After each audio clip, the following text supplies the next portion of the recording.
Good morning friends, welcome you all. आज बात करेंगे दो जांच की, बीटी एंड सीटी टेस्ट। वैसे तो आजकल ये कम रिकमेंड करा जाता है क्योंकि इस जांच से जो चीज़ें पता चलती है उसके लिए एक दूसरी भी जांच आ गई है। बहरहाल बीटी सीटी का क्या मतलब है, नॉर्मली कितना होता है, नॉर्मल रेंज कितनी होती है, किन कंडीशन में करवाने के लिए कहा जाता है और कैसे करते हैं और कितने में हो जाता है, इसके बारे में बात करेंगे।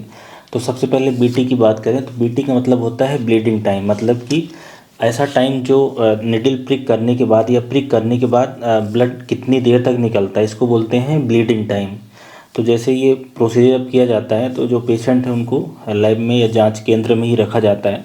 तो प्रिक करने के बाद जितनी देर में ब्लीडिंग बंद होती है उसको बोलते हैं ब्लीडिंग टाइम। तो नॉर्मली अगर बात करें कितना ब्लीडिंग टाइम होना चाहिए, तो चाहे मेल हो चाहे फीमेल हो, वो 2 से 7 मिनट, 2 to 7 मिनट ये इसकी नॉर्मल वैल्यू होती है। और अगर 10 मिनट से ज़्यादा अगर किसी का आता है तो इसका मतलब है कि एबनॉर्मल है, जो ब्लीडिंग है उनकी नहीं रुक रही है, नॉर्मल समय में नहीं रुक रही है, तो ये एक रिस्क हो गया। अभी हम लोग सिर्फ बात करते हैं बीटी की, ब्लीडिंग टाइम की। जो सीटी है, क्लॉटिंग टाइम, उसको बाद में बात करेंगे कुछ देर बाद। तो अगर बीटी की यूज की बात करें तो ये किसी ऑपरेशन से पहले, स्पेशली ऐसे ऑपरेशन से जिसमें ब्लीडिंग की पॉसिबिलिटी ज़्यादा है, तो प्री ऑपरेटिवली इसको कराया जाता है। और दूसरा प्लेटलेट फैक्टर एनालिसिस के लिए। प्लेटलेट फैक्टर मतलब कि जो बीटी टेस्ट है वो प्लेटलेट के बारे में बताता है। जो खून का थक्का बनता है उसमें दो इम्पॉर्टेंट इवेंट्स होते हैं। एक तो प्लेटलेट इनिशियली काम करता है, वो थक्का बनाने में मदद करता है। और दूसरा प्लेटलेट के बाद जो सेकेंडरी हीमोस्टेसिस हम लोग बोल सकते हैं, वो कोएगुलेशन फैक्टर से आती है। तो प्लेटलेट फैक्टर या प्लेटलेट काउंट कितना है या कितना वो फंक्शनल है, वो जानने के लिए ये बीटी टेस्ट से पता चलता है। तो बीटी टेस्ट की प्रोसीजर की बात करें तो जैसा मैंने बताया कि ये पेशेंट को लैब में रहना पड़ता है और उसमें एक लेंसेट होता है, बेसिकली फिंगर में एक छेद किया जाता है, प्रिक किया जाता है 1 mm का। और जब ब्लीडिंग होने लगती है तो उस ब्लीडिंग समय को ही नोट किया जाता है। एक ब्लॉटिंग पेपर से हर 30 मिनट में उसको साफ़ करते हैं। और जब ये ब्लीडिंग स्टॉप हो जाती है, जितनी देर में हो गई, जैसे ब्लीडिंग किसी की 5 मिनट में स्टॉप हुई, किसी की 5.30 मिनट में हुई, किसी की 7 मिनट में हुई, तो उस टाइम को ही नोट किया जाता है। बेसिकली उस टाइम को ही बोला जाता है कि ये ब्लीडिंग टाइम है। तो जैसे किसी व्यक्ति का कराया या आपने अपना कराया, तो जितनी देर में ये ब्लीडिंग स्टॉप हो गई वो नॉर्मल टाइम हो गया। तो ये बेसिकली प्रोसीजर हो गया कि इस तरीके से करते हैं। तो जैसे अगर किसी का ब्लीडिंग टाइम इंक्रीज हो गया, ठीक है, ब्लड में, तो उसमें ये पॉसिबिलिटी है कि या तो प्लेटलेट में एबनॉर्मलिटी है उसके काउंट में, या तो प्लेटलेट के फंक्शन में।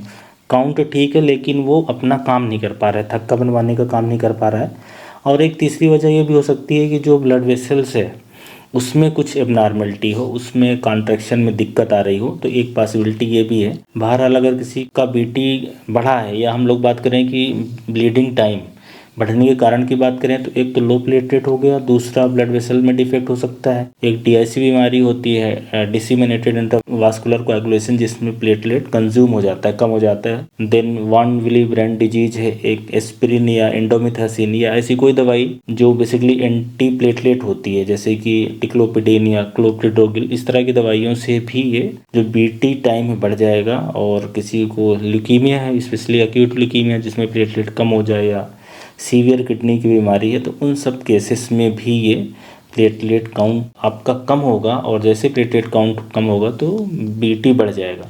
बेसिकली जब भी प्लेटलेट का काउंट 80,000 से नीचे जाएगा तब ये बीटी बढ़ने लगता है, ब्लीडिंग टाइम बढ़ने लगता है।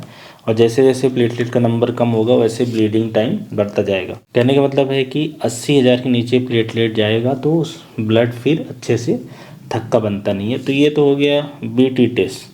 ये बीटी टेस्ट और ब्लीडिंग टाइम जो है, पैसे की बात करें तो ये 100 रुपये के आसपास सिंगल कराओगे तो हो जाएगा, और सीटी के साथ में कंबाइन कराओगे तो कोई 150 या 200 में होगा। अब दूसरे वाली जांच की बात करते हैं, क्लॉटिंग टाइम। अभी क्लॉटिंग टाइम में क्या देखना है कि ब्लड कितनी देर में क्लॉट हो रहा है। तो जैसा कि शुरू में बात हुई कि जो शरीर में खून का थक्का बनता है, जैसे कट इंजरी हुई, तो जो पहला प्लेटलेट काम करता है तो प्राइमरी हीमोस्टेसिस प्लेटलेट के द्वारा होता है, और सेकेंडरी हीमोस्टेसिस इस कोएगुलेशन पाथवे के द्वारा होती है। तो बहरहाल जैसे शुरू में मैंने भी बताया था कि ये बीटी टेस्ट है, उसकी जगह प्लेटलेट टेस्ट कर सकते हैं, तो उससे भी सेम चीज़ें पता चलेंगी। ऐसे ही ये क्लॉटिंग जो टेस्ट होता है, सीटी टेस्ट है, क्लॉटिंग टाइम टेस्ट, इसकी जगह आजकल पीटी और एपीटीटी टेस्ट आ गए हैं, इसलिए इन दोनों टेस्ट की अब उतनी ज़्यादा जो यूज है अब उतना ज़्यादा बचा नहीं है, राइट। तो बहरहाल सीटी टेस्ट के बारे में बात करें, क्लॉटिंग टाइम की बात करें तो नॉर्मली ये 4 to 10 मिनट होना चाहिए, ये रेंज होती है। अगर किसी का इससे ज़्यादा बढ़ जाए, 10 मिनट से ज़्यादा आने लगे, 12 मिनट, 15, 20, 25 मिनट भी हो सकता है, इसका मतलब है कि ब्लड उनका अच्छे से क्लॉट नहीं हो रहा है। तो कौन से कंडीशन के लिए रिकमेंड किया जाता है? अगेन, जैसे ब्लीडिंग टाइम होता है कि किसी ऑपरेशन से पहले, वैसे ही ये क्लॉटिंग टाइम भी किसी ऑपरेशन से पहले, या किसी को ब्लीडिंग डिसऑर्डर, किसी भी व्यक्ति में ब्लीडिंग डिसऑर्डर की डायग्नोसिस के लिए भी ये करवाया जाता है सीटी टेस्ट। और हीमोफीलिया की डायग्नोसिस, हीमोफीलिया एक क्लॉटिंग डिसऑर्डर है जिसमें फैक्टर 8 या फैक्टर 9 की कमी हो जाती है, उसको डायग्नोस करने के लिए ये सीटी टेस्ट करवाया जाता है। अगर इसमें प्रोसीजर की बात करें कि कैसे कराया जाएगा, तो इसमें भी पेशेंट को लैब में बैठना पड़ेगा, कोई उनके ऊपर ये जाँच करेगा, वहाँ रुकना पड़ेगा, कुछ समय लगेगा, 10-15 मिनट लग सकता है। ऐसे ही ब्लीडिंग टाइम में भी सेम समय लग सकता है। तो 2 मेथड होती है, एक कैपिलरी एंड दूसरी ट्यूब मेथड, जिसमें कैपिलरी मेथड में क्या होता है कि निडल से या किसी लेंसेट से पंक्चर करके आपका कैपिलरी ब्लड किसी ट्यूब में ले लिया जाता है और उस कैपिलरी को फिर कुछ अंतराल के बाद, यूजली एवरी 30 सेकेंड, उसको ब्रेक किया जाता है और जितनी देर में ब्लड क्लॉट हो जाए उस टाइम को नोट किया जाता है। तो जैसे कैपिलरी में ब्लड ले लिया, उसको तोड़ते जाएंगे और जितनी देर में वो क्लॉट बन गया, वो समय हो गया कि इतना सीटी टाइम हो गया। अब हाई सीटी के कारण की बात करें कि क्या कारण हो सकते हैं, तो जैसे कि मैंने बताया कि सीटी क्लॉटिंग टाइम मतलब कोएगुलेशन फैक्टर के बारे में जानकारी देता है। तो अगर कोएगुलेशन फैक्टर की डिफिशियंसी हो रही है तब सीटी बढ़ जाएगा। तो कोएगुलेशन फैक्टर बनते हैं लिवर से, अगर लिवर में बीमारी हो, सिरोसिस हो स्पेशली, या हिपेटाइटिस है काफ़ी दिन से, उस केसेस में बढ़ जाएगा। इसके अलावा हीमोफीलिया है और ऐसी दवाइयाँ जो कि कोएगुलेशन फैक्टर को इनहिबिट करती हैं, जैसे कि हिपेरिन है या थ्रोम्बिन इनहिबिटर है, तो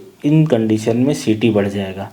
तो ये कुछ बीमारियाँ हैं जिसमें ये सीटी की वैल्यू बढ़ी हुई मिलेगी। और कितने में होता है अगर उसकी बात करें, तो ये जांच भी अगर अकेले कराएंगे तो 100 रुपये के आसपास हो जाएगी, 100-150 के बीच में। और अगर चूंकि ये मोस्टली बीटी सीटी साथ में ही चलता है कि बीटी सीटी करा लो, तो वो लगभग 200 रुपये के आसपास हो जाएगी। जैसा कि मैंने बताया कि अब ये टेस्ट बहुत कम कराया जाता है, उसके पीछे की वजह ये है कि ये टेस्ट बहुत, मतलब एक तो करना थोड़ा सा कठिन है, इसका रिजल्ट भी उतना अच्छा नहीं मान सकते। इसकी जगह पे दूसरे टेस्ट आ गए हैं, जैसे कि प्लेटलेट टाइम से हम ब्लीडिंग टाइम के बारे में जो पता चलता है वो प्लेटलेट टेस्ट से पता कर सकते हैं, और क्लॉटिंग टाइम के बारे में जो पता चलता है वो हम PTINR या APTT से पता कर सकते हैं। बहरहाल अभी भी होता है, कुछ लोग करवाते हैं। तो अगर किसी को रिकमेंड किया गया है तो इस दोनों टेस्ट का क्या मतलब होता है, कैसे होता है, कौन सी बीमारियां हो सकती हैं, उन सब के बारे में ये जानकारी हो गई। ये वीडियो आप लोगों को बीटी और सीटी टेस्ट के बारे में जितनी भी जानकारी चाहिए होती या नॉर्मली होनी चाहिए, वो सब मैंने बताने की कोशिश करी। Thank you.